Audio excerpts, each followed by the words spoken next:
जब उसे कुछ भी नहीं मिलता तो वो शाम को अपने पिता से कहता, उस खेत पर तो कोई भी खजाना नहीं है, मैंने पूरा खेत खोद डाला लेकिन मुझे एक टुकड़ा भी नहीं मिला।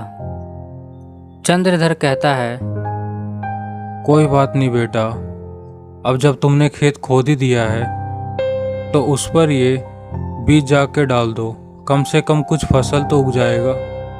अमर सोचता है कि जब खेत खोद ही गया है तो ये बीज भी डाल ही देते हैं, देखते हैं क्या होता है। जब वो पूरे खेत पर बीज डाल देता है और वापस अपने घर आता है, तब चंद्रधर उससे कहता है, बेटा अब जब बीज डाल ही दिए हो तो उस पर पानी भी डाल दो, कम से कम कुछ अनाज ही उग जाएगा।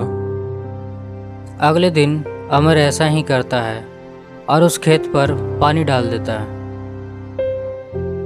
कुछ महीनों बाद उस खेत पर बहुत ही अच्छी फसल होती है। चंद्रधर उससे कहता है, बेटा अमर, जब फसल हो ही गई है, अनाज उग गया है, तो तुम इसे काट कर बाजार में क्यों नहीं बेच देते?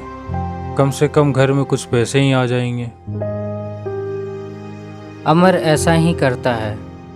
अगले दिन वो सारी फसल काट देता है और बाजार में जाके बेच देता है, जिससे उसे अच्छा मुनाफा होता है। मुनाफे को देखकर अमर बहुत ही खुश होता है और आके अपने पिता से कहता है, पिताजी ये देखिए, खेत पर जो फसल हुई थी उसे बेचकर ये कितने सारे पैसे आए हैं।